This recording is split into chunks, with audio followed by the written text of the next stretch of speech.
Praise the Lord. Aroma ടിവിയുടെ എല്ലാ മാന്യ ശ്രോതാക്കൾക്കും വേഗം വരുന്ന കർത്താവായ യേശു ക്രിസ്തുവിന്റെ നാമത്തിൽ വന്ദനത്തെയും സ്വാഗതത്തെയും അറിയിക്കുന്നു. അനുഗ്രഹീതവും മനോഹരമായ നല്ല നിമിഷങ്ങൾക്കായി, നല്ല ദിവസത്തിനായി ഞാൻ കർത്താവിന് സ്തോത്രം ചെയ്യുന്നു.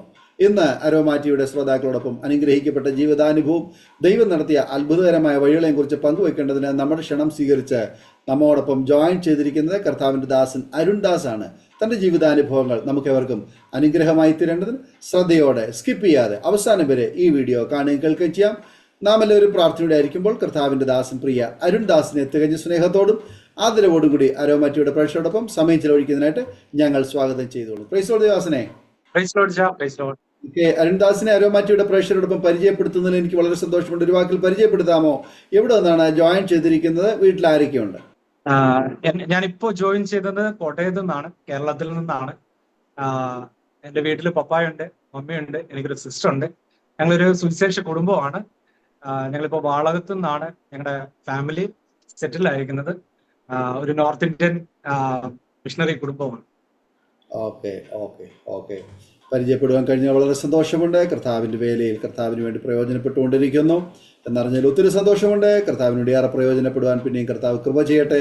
തുടർന്ന് അരോമ ടിവിയുടെ ശ്രോതാക്കളുമായി പങ്കുവയ്ക്കാൻ ആഗ്രഹിക്കുന്ന ജീവിതാനുഭവങ്ങൾ, ദൈവം നടത്തിയ അത്ഭുതകരമായ വഴികൾ, ദൈവനാമ മഹത്വത്തിന് വേണ്ടി തുടർമാനമായി സംസാരിക്കുന്നതിനായിട്ട് സമയം വേർതിരിച്ചോളൂ.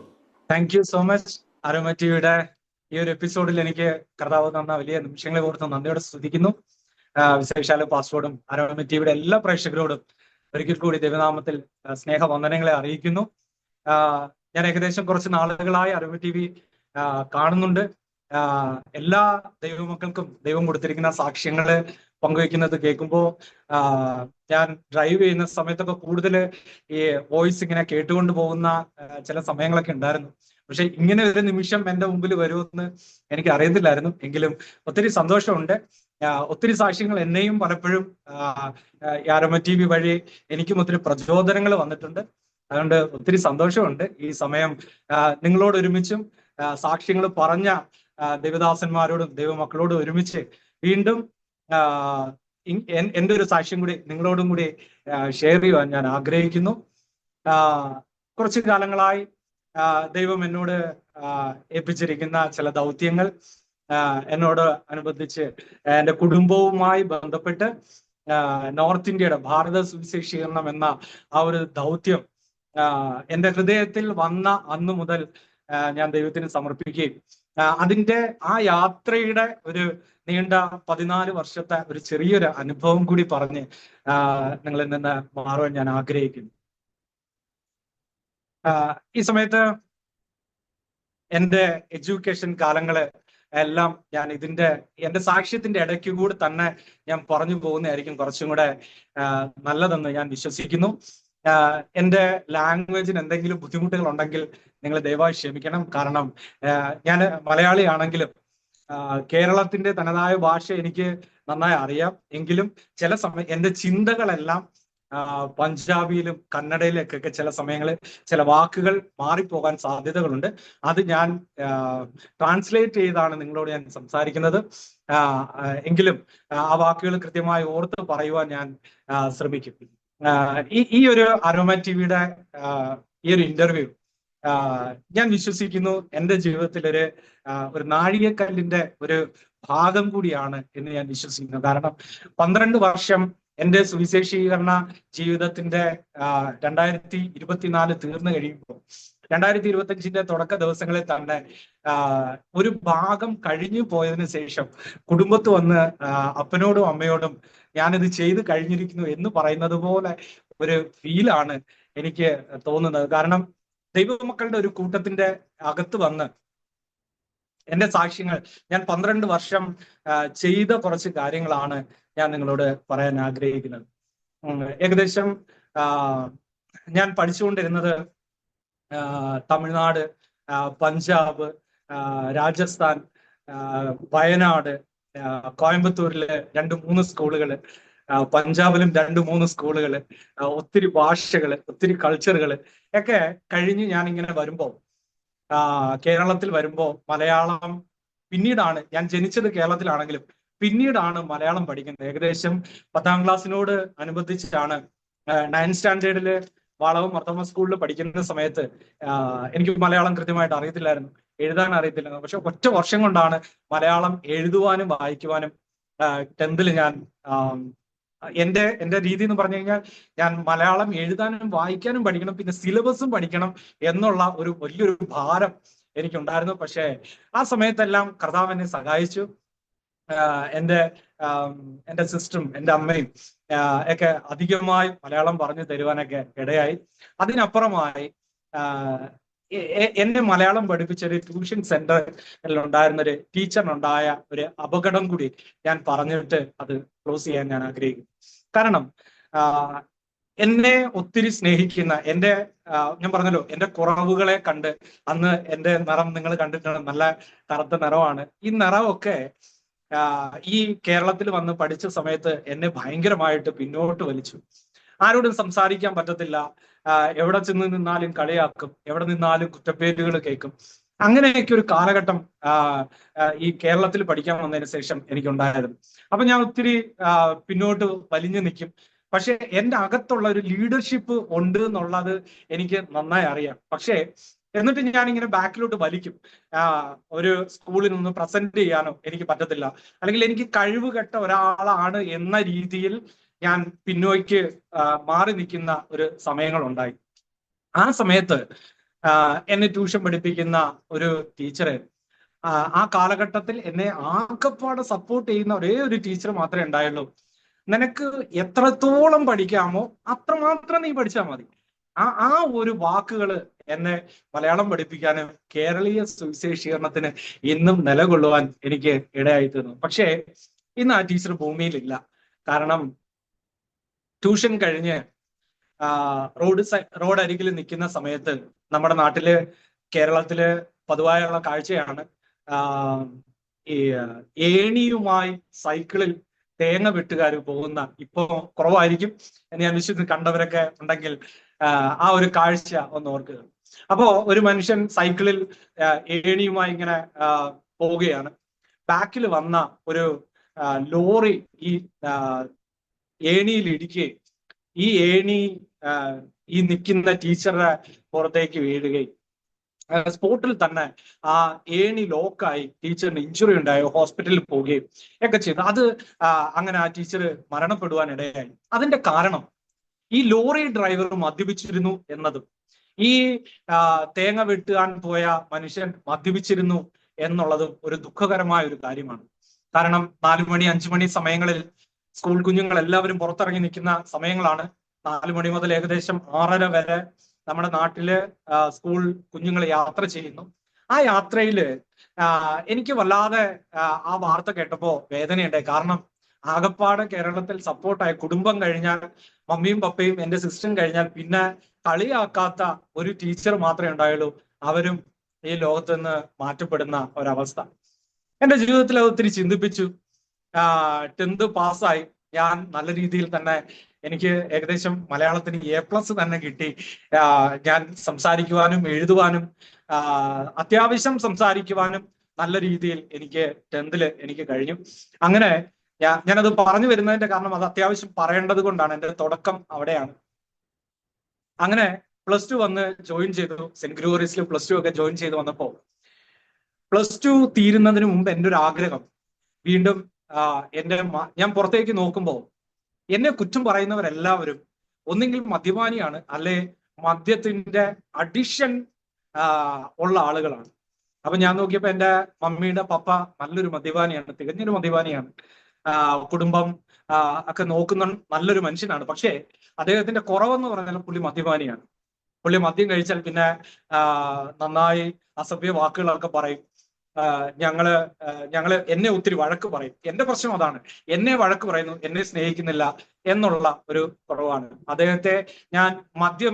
അദ്ദേഹം മദ്യം കഴിക്കാതെ വരുന്ന സമയത്ത് അദ്ദേഹം ഭയങ്കര സ്നേഹമുള്ള ഒരു മനുഷ്യനാണ്. നല്ല കാര്യങ്ങൾ ചിന്തിക്കുകയും ചെയ്യുകയൊക്കെ ചെയ്യുന്ന ഒരു മനുഷ്യനാണ്. പക്ഷേ ഇതെല്ലാം കൂടെ കൂട്ടി വായിക്കുമ്പോൾ +2 ഒക്കെ പഠിക്കുന്ന സമയത്തേക്ക് എൻ്റെ കൂടെയുള്ള കുഞ്ഞുങ്ങള് +2 സമയങ്ങളിൽ മദ്യപിക്കാറുണ്ട്. ക്ലാസ്സുകളിൽ കയറുവാൻ അവര് ആരും സപ്പോർട്ടിങ് അല്ല.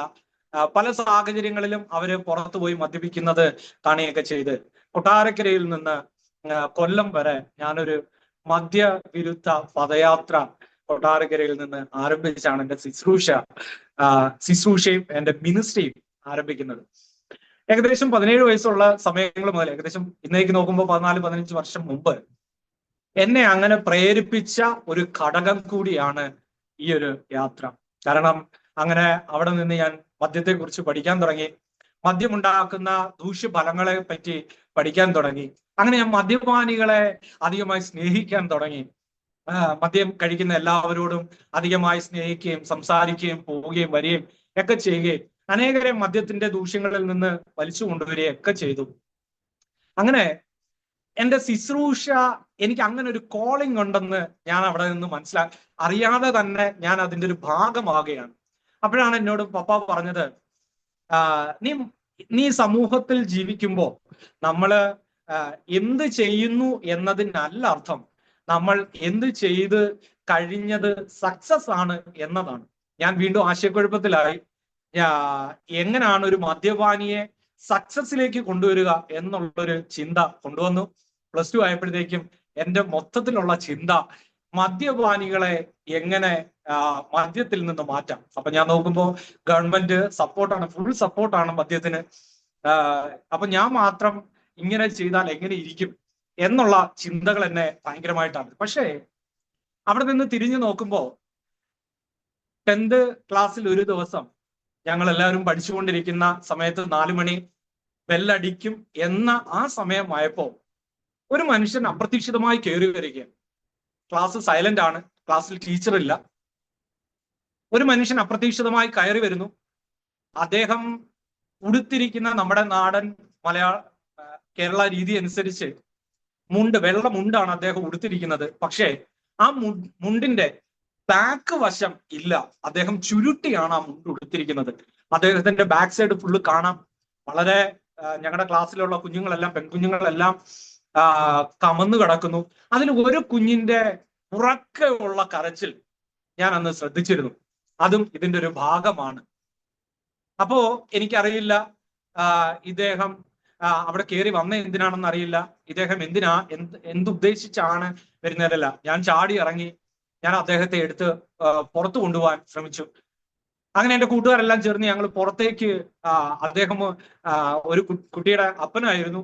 പക്ഷേ ഞങ്ങൾക്ക് അറിയില്ലായിരുന്നു ഈ മനുഷ്യൻ എന്തിനാണ് ഓടിക്കേറി വന്നതുകൊണ്ട് ക്ലാസ്സിൽ നിന്ന് ഞങ്ങൾ പുറത്താക്കുവാൻ ശ്രമിക്കുന്ന ഒരു സമയം.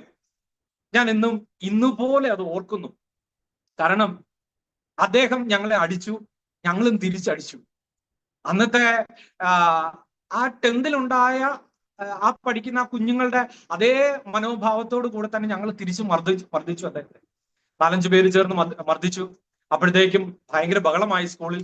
അങ്ങനെ ടീച്ചേഴ്സ് എല്ലാം കടന്നു വന്നു. പിന്നീടാണ് മനസ്സിലാകുന്നത് ഞങ്ങളുടെ ക്ലാസ്സിലെ, ഞങ്ങളുടെ കൂടെ പഠിക്കുന്ന ഒരു കുട്ടിയുടെ അപ്പനാണ്. അപ്പോ അതും ഈ ഒരു മിനിസ്ട്രിയുടെ എന്റെ ചിന്ത മാറ്റുവാനായി +2 വന്നപ്പോഴത്തേക്ക് ഞാൻ അധികമായി ശ്രമിക്കാൻ തുടങ്ങി. അങ്ങനെ ഞാൻ അതിനെ വീണ്ടും അതിനെ പ്യൂരിഫൈ ചെയ്യുന്നത് പോലെ എന്ത് സമൂഹത്തിന് വേണ്ടി ചെയ്യാം, എങ്ങനെ ചെയ്തെടുക്കാൻ കഴിയും എന്നുള്ള ചിന്തയിൽ ഞാൻ ഒരിക്കൽ ഒരു മീറ്റിങ്ങിന് ചെന്നിരിക്കുകയാണ്. അപ്പോ എല്ലാവരോടും എന്ത് ചെയ്യാനാണ് നിങ്ങൾക്ക് ആഗ്രഹം എന്ന് ചോദിച്ചപ്പോ എനിക്ക് പ്രത്യേകിച്ച് പറയാനൊന്നും ഉണ്ടായില്ല. അദ്ദേഹത്തോട് പറഞ്ഞ് ഫലിപ്പിക്കാനുള്ള വാക്കുകളോ കാര്യങ്ങളോ ഒന്നും എനിക്കില്ലാത്തത് കൊണ്ട് ഞാൻ മിണ്ടാതെ വിട്ടിരുന്ന കർത്താവിനോട് പ്രാർത്ഥിച്ചു, കർത്താവെ എന്റെ കഴിവെന്താ? ഓരോരുത്തർ എണ്ണീറ്റ് പറഞ്ഞു, എനിക്ക് പാട്ട് പാടണം, എനിക്ക് ഡാൻസ് കളിക്കണം, ഞാൻ വലിയ ആളാവും, ഡോക്ടർ ആവും, എഞ്ചിനീയർ ആകും എന്നൊക്കെ പറഞ്ഞ സമയത്ത് ഞാൻ അവിടെ നിന്ന് ഉറപ്പിച്ച് തീരുമാനിച്ചു, ഞാൻ തികഞ്ഞൊരു സുവിശേഷ പ്രാസംഗികനൊന്നും ആയില്ലേലും സുവിശേഷം പറയുന്ന ഒരാളായി മാറും. സുവിശേഷത്തിന് മാത്രമേ പാപത്തിൽ നിന്ന് മോചനം കൊടുക്കുവാൻ കഴിയൂ എന്ന് ഞാൻ ഇത് ചുമ്മാ പറയുന്നതല്ല. അന്ന് ആ ഹാളിൽ വെച്ച് ഞാൻ ആ തീരുമാനമെടുത്ത് തിരിച്ചു വരുമ്പോ എന്റെ അമ്മ പതിവില്ലാത്ത പോലെ അന്ന് എന്നോട് ചോദിക്കുകയാണ്, ഇന്ന് ആ മീറ്റിങ്ങിന് പോയിട്ട് നിനക്ക് എന്താണ് അതിൽ നിന്ന് മനസ്സിലായത്? നിനക്കിനി എന്റെ എക്സാം കൂടി അടുത്തിരിക്കുകയാണ്, അപ്പൊ പഠിച്ചാൽ പോരായിരുന്നോ എന്ന ചോദ്യത്തിന് ഞാൻ അമ്മയോട് തിരിച്ചു മറുപടി പറഞ്ഞ ആ ഒരു വാക്ക് പലപ്പോഴും അമ്മ എന്നോട് തിരിച്ച് ഓർമ്മിപ്പിക്കാറുണ്ട്. ഞാൻ പഠിച്ചാലും ഇല്ലെങ്കിലും എനിക്ക് എഴുതാനും വായിക്കാനും അറിയാം. എങ്കിൽ ഞാൻ ഭാരതത്തിന്റെ അറ്റം വരെയും പോയി സുവിശേഷം പറഞ്ഞിരിക്കും, അതെന്റെ ജീവൻ പോകുന്നവരെ ചെയ്യും എന്നൊക്കെ പറഞ്ഞപ്പോ അമ്മ വളരെയധികം ചിരിച്ചുകൊണ്ടാണ് അവിടെ നിന്ന് തിരിച്ചു പോയതെങ്കിലും, മുറിയിലേക്ക് പോയതെങ്കിലും പക്ഷേ പപ്പായുടെ അമ്മയും അവരൊരു മിഷണറി കുടുംബമായതുകൊണ്ട് അവരുടെയും ആഗ്രഹം ഒരു സുവിശേഷകനാകാനാണ്. പക്ഷേ അവർക്കെങ്കിലും ഒരു അപ്പൻ അമ്മ എന്ന ഒരു കോൺസെപ്റ്റ് കിടക്കുന്നത് കൊണ്ട് അവർക്ക് എന്തെങ്കിലുമൊക്കെ ആയിത്തീരണമെന്ന് ആഗ്രഹം ഉണ്ടായിരുന്നായിരിക്കാം. പക്ഷേ അതൊന്നും എൻ്റെ ചിന്തയിൽ വരാതെ തന്നെ അന്ന് മുതല് ഞാൻ എഴുതി വെക്കാൻ തുടങ്ങി. എൻ്റെ പേരിന്റെ കൂടെ ഒരു സുവിശേഷകൻ എന്ന വാക്ക് ഞാൻ എഴുതി ചേർത്തു. ICPF എന്ന് പറയുന്ന കോളേജ് സ്കൂളുകളിലുള്ള സുവിശേഷ സംഘടനകള് അതിന്റെ പ്രാധാന്യമൊക്കെ എനിക്ക് ഭയങ്കരമായിട്ട് ഈ സമയത്ത് മനസ്സിലാകുന്നു. അവരന്ന് എടുത്ത എഫേർട്ടുകൾ, അന്ന് എടുത്ത ഓരോ വർക്കുകളും, ഓരോ സ്റ്റുഡന്റ് ലീഡേഴ്സിനെ അയക്കുന്നതും, ഓരോ സ്ഥലങ്ങളിലേക്ക് ലീഡേഴ്സിനെ അയച്ചതും എന്നെ പോലുള്ള അനേകരെ വാർത്തെടുക്കാനാണെന്ന് ഞാൻ വിശ്വസിക്കുന്നു. കാരണം അവർക്ക് ഏഞ്ചലോസ് എന്ന് പറയുന്ന ഒരു ഗ്രൂപ്പ് ഉണ്ട്. അവർ വാഹനത്തിലൊക്കെ പോയി ഈ മദ്യത്തിന്റെയും മയക്കുമരുന്നിന്റെയൊക്കെ ഷോകൾ ചെയ്യുകയും അത് എതിരാണെന്നും അത് പാപമാണെന്നും അതിൽ നിന്ന് മോചനം കിട്ടുവാൻ നിങ്ങൾ തയ്യാറാകണമെന്നും ഒക്കെ പറയുന്ന ഒരു തരം ആളുകളെ അത്രയധികം ക്യാൻവാസ് ചെയ്യുന്ന, അത് കേട്ടാൽ ഞാൻ വിശ്വസിക്കുന്നു ഇന്നും അതുണ്ടോ എന്ന് എനിക്കറിയില്ലെങ്കിലും ഇന്നും അത് പ്രാക്ടിക്കലായിട്ട് സമൂഹത്തിൽ നടക്കേണ്ട ഒരു കാര്യമാണ്. അവർ ചെയ്ത പ്രവർത്തികളിലൂടെയൊക്കെ ഞാനും ഒത്തിരി ഇൻസ്പയർ ആയിട്ടുണ്ട്. അതെനിക്കൊരു വലിയ മുതൽക്കൂട്ടായി മാറി. വീണ്ടും ഞാൻ ഉറച്ചു വിശ്വസിച്ചു ഞാനൊരു തികഞ്ഞ സുവിശേഷകനായി മാറും. അതിന്റെ കൂടെ തന്നെ പാപത്തിന്റെ അടിമത്തത്തിലേക്ക് പോകുന്നവരെ തിരിച്ചു കൊണ്ടുവരുവാൻ എനിക്ക് കഴിയും എന്നുള്ള ബോധ്യം ഞാൻ വീണ്ടും വീണ്ടും വീണ്ടും ഞാൻ ഓരോ ദിവസവും ഞാൻ ഇങ്ങനെ എഴുതി വെക്കും, പറയും, സംസാരിക്കും. ആളുകളോട് പോയി സുവിശേഷം പറയാൻ ഞാൻ പ്രേരണ കാട്ടുകയും ചെയ്തു. എൻ്റെ എല്ലാ ബുക്കിലും, എൻ്റെ എല്ലാ കോളേജ് സ്കൂളുകളുടെ നെയിം സ്ലിപ്പിന്റെ സൈഡിലെല്ലാം അരുൺ ദാസ് എന്ന് എഴുതുന്ന സമയത്ത് സുവിശേഷകൻ എന്ന് എഴുതുന്നത് എൻ്റെ ഒരു വീക്ക്നെസ് ആയി മാറി. ഏത് കാറിന്റെ പൊടി പിടിച്ച് കിടക്കുന്ന കാറൊക്കെ കണ്ടാലും അവിടെ ചെന്ന് സുവിശേഷകൻ അരുൺ എന്ന് എഴുതുന്ന ഒരു മോശ സ്വഭാവമാണ്. എങ്കിലും അത് ഞാൻ ഭയങ്കരമായിട്ട് അതിങ്ങനെ പാറപ്പുറത്ത്, ഞങ്ങളുടെ നാട്ടിലൊക്കെ ഒത്തിരി പാറയുണ്ട്, അവിടെയൊക്കെ ചെന്ന് കല്ലിൽ ഇങ്ങനെ എഴുതി വെച്ച് ഒരു ആനന്ദം കണ്ടെത്തുക. കാരണം സുവിശേഷകൻ എന്ന് പറയാൻ അന്ന് ചർച്ചിൽ പ്രസംഗിക്കുന്നില്ല, വേറെങ്ങും പോകുന്നില്ല. പക്ഷേ ഇത് എൻ്റെ ഒരു ഖരമായി മാറി. അങ്ങനെ എഴുതി വന്ന പോസ്റ്ററുകളും നോട്ടീസുകളും ഒക്കെ ഇന്ന് ചില സമയങ്ങളിൽ കാണുമ്പോൾ എൻ്റെ ജീവിതത്തിൽ അതൊരു വലിയൊരു സന്തോഷകരമായ നിമിഷമാണ്. കാരണം പിന്തിരിഞ്ഞു പോകേണ്ട സമയങ്ങളിൽ, അല്ലെങ്കിൽ ദൈവത്തിൽ നിന്ന് അകന്നു പോകേണ്ട സമയങ്ങളിൽ, ഒത്തിരി മോശമായ കാര്യങ്ങളിൽ ഇടപെടേണ്ട സാഹചര്യങ്ങളിൽ ഞാൻ ഈ പാറയിൽ എഴുതി വെച്ചതും ഡയറിയിൽ എഴുതി വെക്കുന്നതുമായ ഈ സുവിശേഷകൻ എന്നുള്ള പേര് ആ തെറ്റ് ചെയ്യാതിരിക്കാൻ എന്നെ അധികമായി പ്രേരിപ്പിച്ചു. അങ്ങനെ ഞാൻ ഈ എൻ്റെ യാത്ര തുടരുന്നു. ഈ യാത്രയില് +2 കഴിഞ്ഞു. ഞാനൊരു എഞ്ചിനീയറിംഗ് കോളേജിൽ പോയി അഡ്മിഷൻ എടുത്തു. അഡ്മിഷൻ എടുത്ത കൂട്ടത്തിൽ ഞാൻ അവിടെ റാഗിങ് ഉണ്ടായിരുന്നു. ഞാൻ ആ റാഗിങ്ങിൽ നിന്ന് തിരിച്ചു വന്നു. തിരിച്ചു വന്നതിന് ശേഷം ഭവനത്തിലായി. ഏകദേശം 1 മാസത്തോളം ഞാൻ എൻ്റെ വീട്ടില് അകത്ത് തന്നെ ഇരുന്നു. എല്ലാവരോടും സ്കൂളിൽ പോവുകയാണ്, കോളേജിൽ പോവുകയാണ് എന്നൊക്കെ പറഞ്ഞ് തിരിച്ചു വന്ന് നിൽക്കുന്ന സമയത്ത് എന്ത് നാട്ടുകാരോട് പറയും എന്നുള്ള ഒരു ഉത്കണ്ഠയും ഒരു വിഷമവും സങ്കടവും ഒക്കെ വന്ന് ഞാൻ തീരുമാനിച്ചു ഏതെങ്കിലും ബൈബിൾ കോളേജിൽ പോയി ചേരണമെന്ന്. പക്ഷെ എന്തോ എനിക്ക് ബൈബിൾ കോളേജിൽ പോകാൻ ആഗ്രഹമുണ്ട്, പക്ഷെ പോയി ചോദിക്കാനോ ഒന്നും താല്പര്യം കാണിച്ചില്ല. അവിടെ വെച്ച് ഞാൻ പോളിക്ക് അഡ്മിഷൻ എടുക്കുന്നു. മെക്കാനിക്കൽ പോളി പോയി ചെയ്യുന്നു, അതിൻ്റെ കൂടെ QC ചെയ്യുന്നു. അങ്ങനെ മെക്കാനിക്കൽ ഫീൽഡിലേക്ക് ഞാൻ ഇറങ്ങുകയാണ്. ആ സമയത്ത് തന്നെ ഞാൻ എൻ്റെ സ്പോർട്സ് മിനിസ്ട്രി എന്ന് പറയുന്ന ഒരു മിനിസ്ട്രിയെ പരിചയപ്പെടുകയാണ്. ലോകത്തിന്റെ അറ്റത്തോളം അത് ഉണ്ടെന്ന് ഞാൻ വിശ്വസിക്കുന്നു. അങ്ങനെ അവർ ചെയ്തു വരുന്നു. ഏതെങ്കിലും ഒരു തരത്തിൽ ആർക്കെങ്കിലും സ്പോർട്സുമായി ബന്ധപ്പെട്ട് കഴിവുണ്ടെങ്കിൽ ആ കഴിവിലൂടെ നമുക്ക് സുവിശേഷം പറയാൻ കഴിയും എന്നുള്ള ഒരു മോട്ടീവ് കൂടി എനിക്ക് അതിനകത്ത് നിന്ന് കിട്ടുകയാണ്. കേരളത്തിന്റെ നല്ല അത്യാവശ്യം ഫെയിമിൽ നിൽക്കുന്ന ആളുകൾ ആ ടീമിന്റെ ഭാഗമായിരുന്നു. അപ്പോഴേക്കും ഞാൻ ഈ പഠിച്ചുകൊണ്ട് നിൽക്കുന്ന സമയത്ത് തന്നെ എൻ്റെ മനസ്സിലും ആഗ്രഹം തോന്നി, എനിക്ക് ചെയ്യാൻ കഴിയുന്നത് അഡ്വഞ്ചർ സ്പോർട്സ് ആണ്. അഡ്വഞ്ചർ എന്ന് പറഞ്ഞാൽ വളരെയധികം ത്യാഗം സഹിച്ച് പ്രാക്ടീസ് ചെയ്ത് എടുക്കുന്ന കഷ്ടപ്പാടും അതിന്റെ റിസൾട്ട് കിട്ടുക എന്ന് പറഞ്ഞാൽ അധികം താമസമാണ്. ഒത്തിരി കഷ്ടപ്പെടേണ്ടതായിട്ടുമുള്ള ആ അഡ്വഞ്ചർ സ്പോർട്സിലേക്ക് ഞാൻ മാറി. പഠിച്ചുകൊണ്ടിരിക്കുമ്പോൾ തന്നെ ജോലി ചെയ്യാൻ തുടങ്ങി. ജോലി ചെയ്യുന്ന കാശ് മിനിസ്ട്രിക്ക് വേണ്ടിയിട്ട് ഉപയോഗിക്കാൻ തുടങ്ങി. എന്റെ മിനിസ്ട്രി അങ്ങനെ പതുക്കെ പതുക്കെ ഒരു സ്പോർട്സ് മിനിസ്ട്രി എന്ന ഭാഗമായി ഞാൻ മാറി. എൻ്റെ ജീവിതത്തിലെ സുവിശേഷവും സ്പോർട്സും മാത്രമായി ഒതുങ്ങി വന്നു. 3-ാമത്തെ വർഷമായപ്പോഴത്തേന് എനിക്ക് സ്കൂളിൽ പോകാൻ കഴിയാത്ത നിലവാരത്തിൽ ഞാൻ തിരക്കിലായി. എന്നിട്ട് ഞാൻ വന്ന് എക്സാം എഴുതി. ഞാൻ അവിടെ നിന്ന് പാസ്സായി. ഞാൻ ജോലിയുടെ കൂടെ വീണ്ടും ഞാൻ ഈ ഒരു സുവിശേഷ പ്രവർത്തനം ചെയ്തു വന്നു. അങ്ങനെ ഇരിക്കുമ്പോൾ എൻ്റെ മനസ്സിൽ വീണ്ടും ഞാൻ ചെയ്തു വന്ന കാര്യങ്ങളിലേക്ക് ഞാൻ വീണ്ടും തിരിഞ്ഞു നോക്കി. 2015 തുടങ്ങുന്ന സമയത്ത് കൊട്ടാരക്കരയിൽ ഒരു ഓഡിറ്റോറിയം എടുത്ത് മദ്യപാനികൾക്ക് വിമുക്തി കിട്ടുമെന്ന് ഒരു പോസ്റ്റൊക്കെ അടിച്ച്, അന്ന് അറിയില്ല എങ്ങനെ ചെയ്യണമെന്ന്, എക്സൈസ് ഡിപ്പാർട്ട്മെന്റുമായിട്ട് കണക്ട് ചെയ്തുകൊണ്ട് വലിയൊരു 100 പേര് പ്രതീക്ഷിച്ചാണ് ഞാൻ ആ ക്യാമ്പ് പ്ലാൻ ചെയ്തത്. പക്ഷേ അത് എങ്ങനെ പബ്ലിസിറ്റി ആയി എന്ന് എനിക്ക് അറിയത്തില്ല. പക്ഷെ അവിടെ 100-300 പേര് ആ ക്യാമ്പിൽ കടന്നു വരികയും എങ്ങനെ എനിക്ക് ഇതിൽ നിന്ന് മോചനം കിട്ടുമെന്ന് ചോദിക്കുകയും ഒക്കെ ചെയ്തു. അങ്ങനെ അവിടെ നിന്ന് എക്സൈസ് കമ്മീഷണർമാരൊക്കെ വന്ന് അവിടെ പ്രസംഗിക്കുകയും അങ്ങനെയുള്ള പ്രവർത്തനങ്ങളിലേക്ക് വീണ്ടും ഞാൻ അതെന്റെ ഒരു ഭാഗമായി മാറി. അവിടെ നിന്ന് വീണ്ടും അത് സ്കൂളുകളിലേക്ക് അത് വ്യാപിപ്പിക്കാൻ കഴിഞ്ഞു. കൊല്ലം ജില്ലയിലുള്ള, തിരുവനന്തപുരം ജില്ലയിലുള്ള പല സ്കൂളുകളിലേക്ക് അത് മാറി ചെയ്യുവാൻ തുടങ്ങി. പല സ്കൂളുകളിലെ കുഞ്ഞുങ്ങൾക്ക് അത് ട്രെയിൻ ചെയ്യുവാൻ ഇടയായി. എങ്ങനെ മദ്യത്തിൽ നിന്ന് നിങ്ങളുടെ വീട്ടിലെ അപ്പനെ മാറ്റുവാൻ കഴിയും, നിങ്ങളുടെ അമ്മയെ, നിങ്ങളുടെ സഹോദരന്മാരെ, നിങ്ങളുടെ ചേട്ടന്മാരെ, അല്ലെങ്കിൽ നിങ്ങളുടെ നൈബേഴ്സ് ആയിട്ടുള്ള ആളുകളെ, അല്ലെങ്കിൽ നിങ്ങളുടെ കൂട്ടുകാരെ എങ്ങനെ മാറ്റുവാൻ കഴിയും എന്നുള്ളത് പറഞ്ഞു കൊടുക്കുമ്പോൾ എനിക്ക് എന്തോ ഒരു ഇല്ലായ്മ ഫീൽ ചെയ്യും. കാരണം എങ്ങനെ മാറ്റുവാൻ കഴിയും എന്നുള്ളത് പഠിപ്പിച്ചു കൊടുത്തു. പക്ഷേ അത് ഒരു ശൂന്യത ബാക്കിൽ ഫീൽ ചെയ്യുമ്പോൾ എൻ്റെ മനസ്സിൽ വീണ്ടും ഞാൻ അതിനെ എങ്ങനെ ഡെവലപ്പ് ചെയ്യാന്നുണ്ട്. എല്ലാം പാക്ഡ് ആയിട്ടുള്ള മീറ്റിങ്ങുകൾ, സെമിനാറുകൾ കണ്ടക്ട് ചെയ്തു വന്നു. അപ്പോഴെല്ലാം ഞാൻ എക്സൈസ് ഓഫീസിൽ ചെല്ലുമ്പോൾ അവർക്ക് ഭയങ്കര സന്തോഷമാണ്. അവർ വരും, മീറ്റിംഗ് അറ്റൻഡ് ചെയ്യും, അവരെ മാലയൊക്കെ ഇട്ട് സ്വീകരിക്കും, ഞങ്ങൾ അവിടെ നിന്ന് പോകും. പക്ഷേ അവരെ ഒന്ന് പ്രാർത്ഥിച്ചാൽ മാറും എന്ന് ഞാൻ വീണ്ടും കണ്ടു. കാരണം അടുത്ത ക്യാമ്പിൽ വീണ്ടും വന്നവർ തന്നെയാണ് പലരും വരുന്നത്.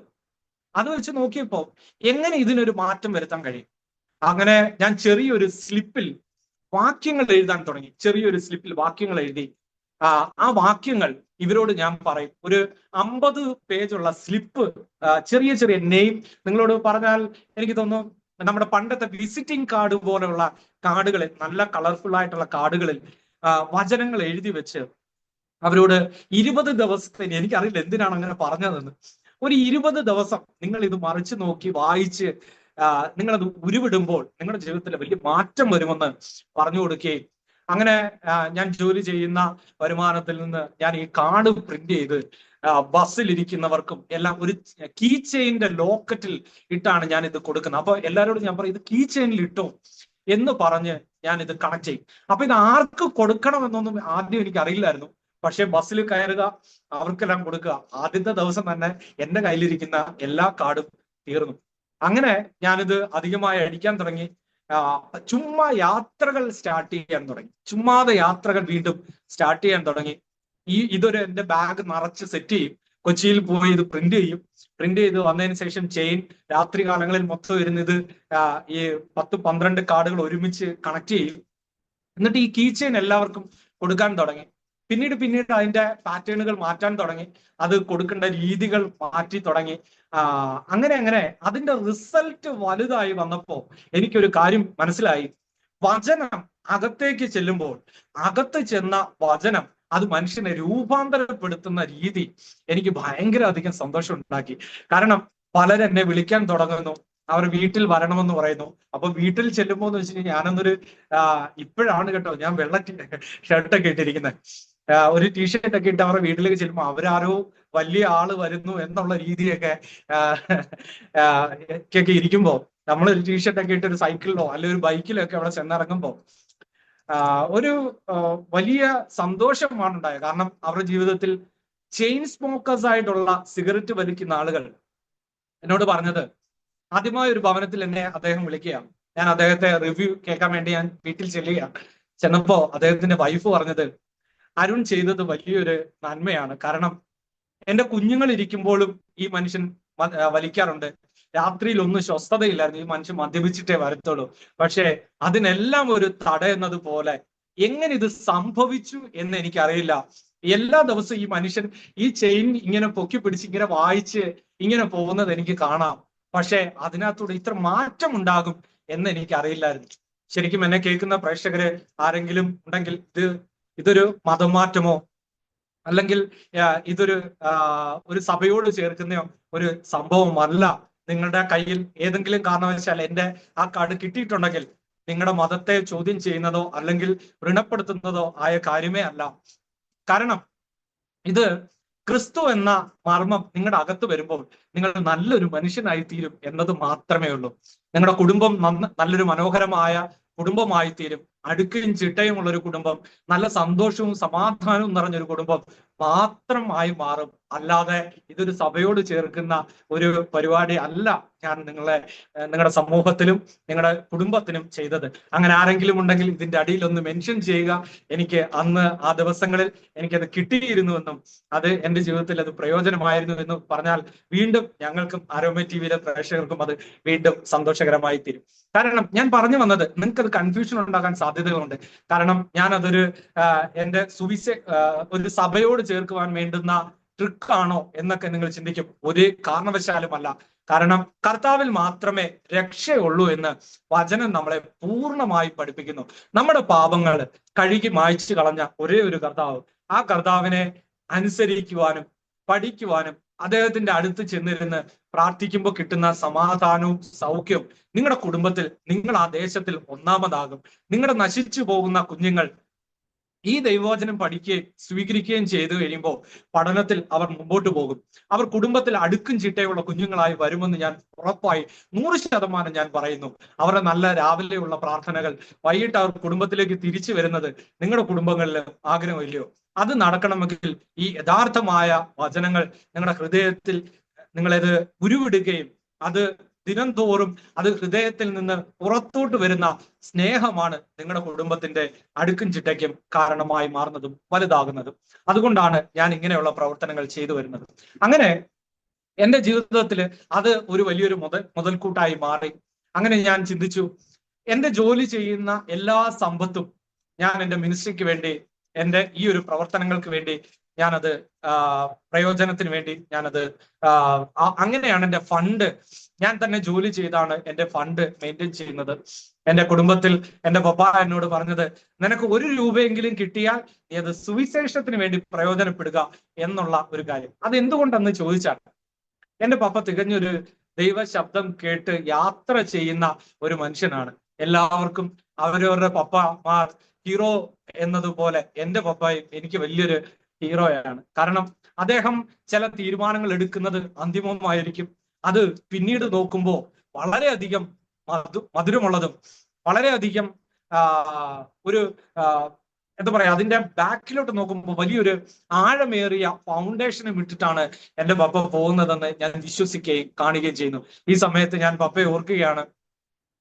ഞങ്ങളുടെ ചെറിയ പ്രായത്തിലെ പപ്പയുടെ മിഷണറി യാത്ര എന്ന് പറയുന്നത്, ഇന്ന് പപ്പയോട് ദൈവം പറഞ്ഞു എന്ന് സ്പഷ്ടമായി പറഞ്ഞാൽ പപ്പ മൂവ് ചെയ്യുക എന്നുള്ളതാണ്. അങ്ങനെ ഞങ്ങള് കേരളത്തിൽ നിന്ന് വയനാട്ടിലേക്ക് ചെന്ന് നഴ്സറി കാലഘട്ടങ്ങള് അവിടെ പഠിച്ച സമയത്ത് ഏകദേശം 3 ദിവസം ഞങ്ങളുടെ കുടുംബത്തിൽ വളരെയധികം ഒരു ക്ഷാമമുണ്ടായി.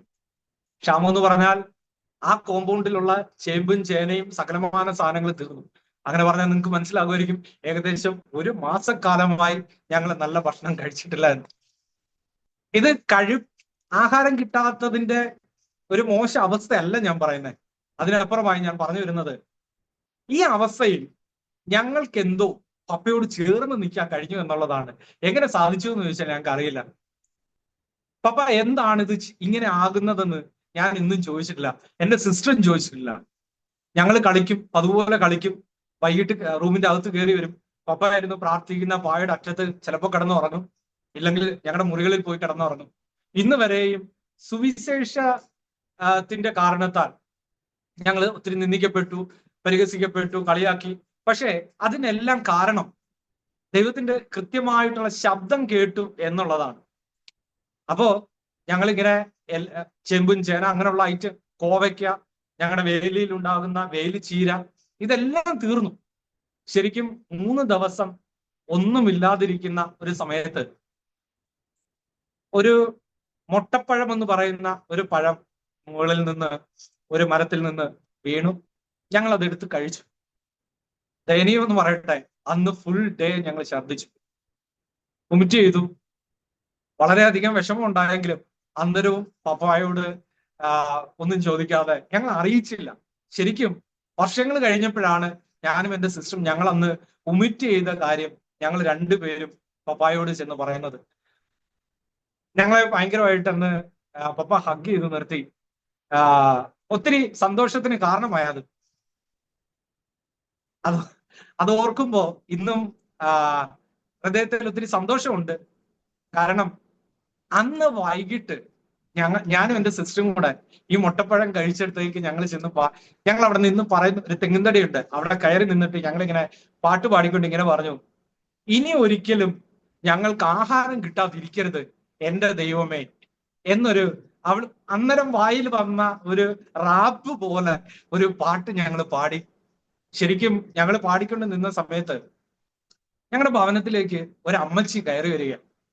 ഈ അമ്മച്ചി എന്ന് പറഞ്ഞു കഴിഞ്ഞാൽ വയനാട്ടിലെ കൽപ്പറ്റ എന്ന് പറയുന്ന സ്ഥലത്ത് ഒരു വലിയൊരു മലഞ്ചെരുവിലുള്ള ഒരു അമ്മച്ചിയാണ്. ഈ അമ്മച്ചിയെ ഞാൻ കണ്ടിട്ടുള്ള കാഴ്ച എന്ന് പറഞ്ഞാൽ, സുവിശേഷകരെ അവർ കണ്ടാൽ പച്ചയ്ക്ക് തെറി പറയുന്ന ഒരു അമ്മച്ചിയാണ്. ഞാൻ ഓടി അകത്ത് കയറി, എന്റെ സിസ്റ്റർ കുറെ ഓടി അകത്ത് കയറി. ഞാൻ നോക്കിയപ്പോ ഞങ്ങളുടെ വഴിയിലൂടെയാണ് ഈ അമ്മച്ചി നടന്നു വരുന്നത്.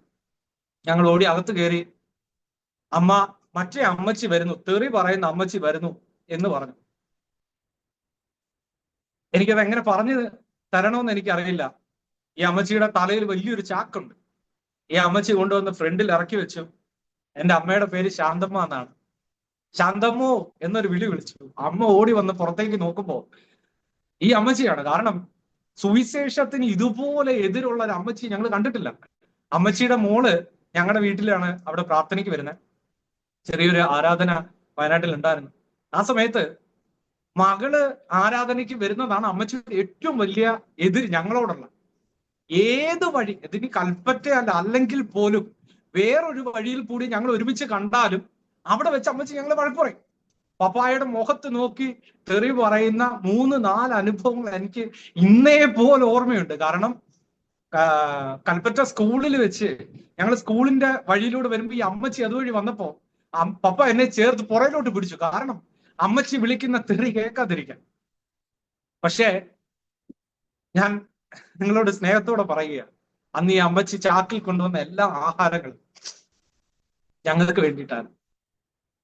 ദൈവം എന്നോട് പറഞ്ഞു നിങ്ങൾക്ക് കൊണ്ടുതരാൻ എന്ന് പറഞ്ഞിട്ട് അവരെ ചുറ്റുമുള്ള എല്ലാ കായ്കനികളും എന്ന് പറഞ്ഞാൽ കഴിക്കാൻ പറ്റുന്ന കപ്പയ്ക്ക, ചീര, ഒരു തരം കിഴങ്ങ്, മധുരക്കിഴങ്ങ് എന്നൊക്കെ പറയുന്ന ഇതെല്ലാം ചേർത്ത് അരി, കാപ്പിപ്പൊടി, പഞ്ചസാര, ഇതെല്ലാം ശരിക്കും അന്ന് ഈ അമ്മച്ചി അവിടെ നിന്ന് കുടിക്കുന്ന കാപ്പി പോലും അമ്മച്ചി കൊണ്ടുവന്ന കാപ്പിപ്പൊടി, പഞ്ചസാരയാണ്.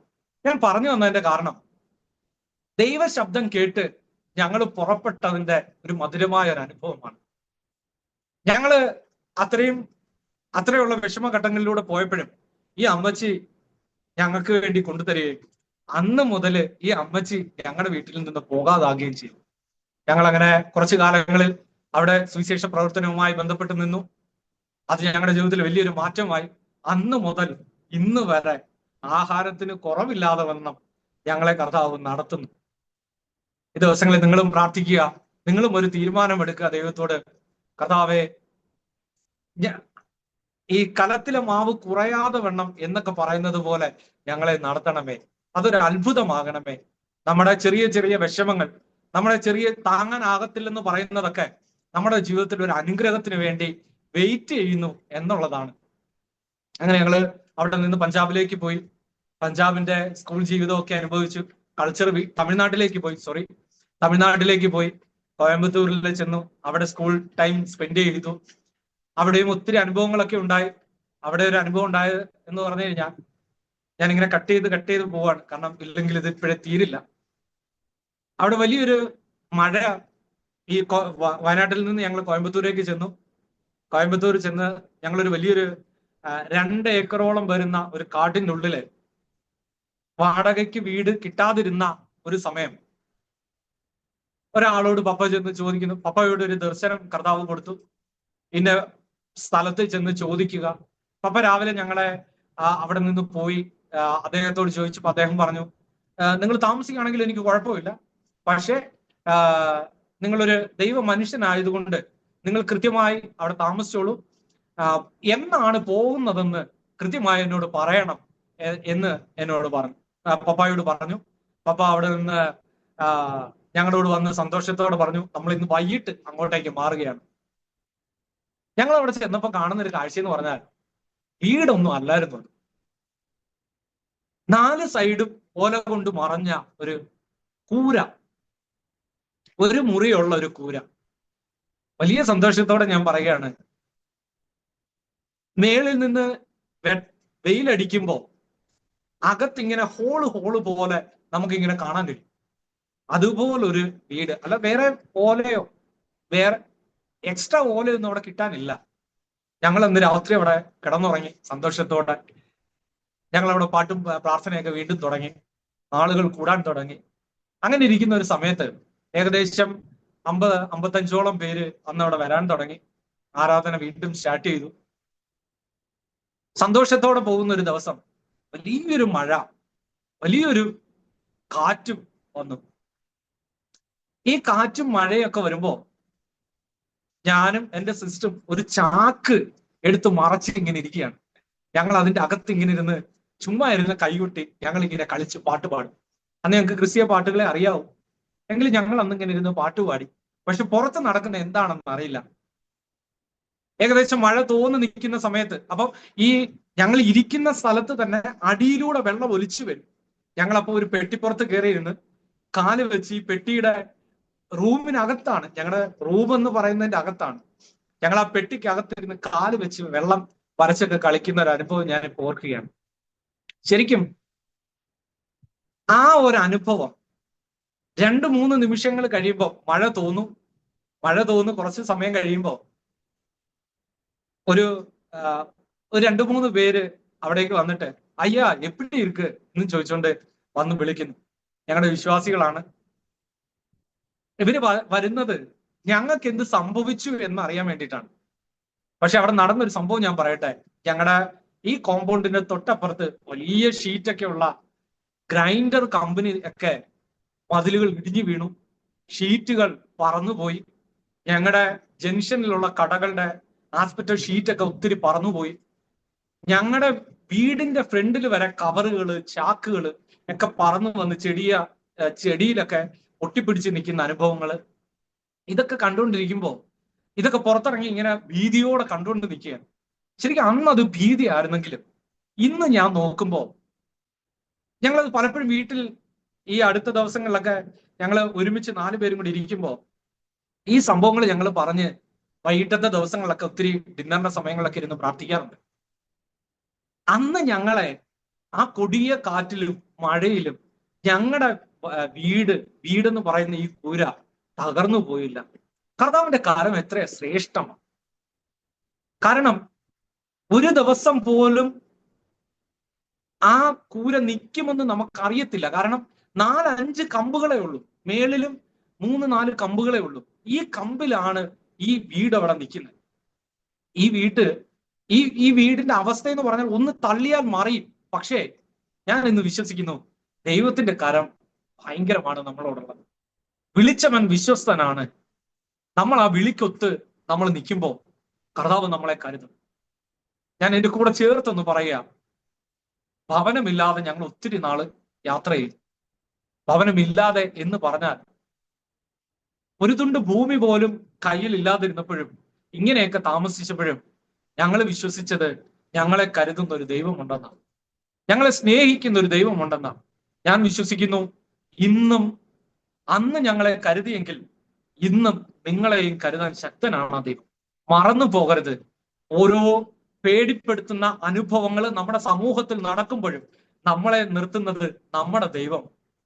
അതുകൊണ്ട് തീർച്ചയായും നിങ്ങളുടെ ഭാരങ്ങളെ, അല്ലെങ്കിൽ നിങ്ങളുടെ ഇപ്പോഴത്തെ സിറ്റുവേഷനിൽ നിങ്ങൾ ഭാരപ്പെടരുത്.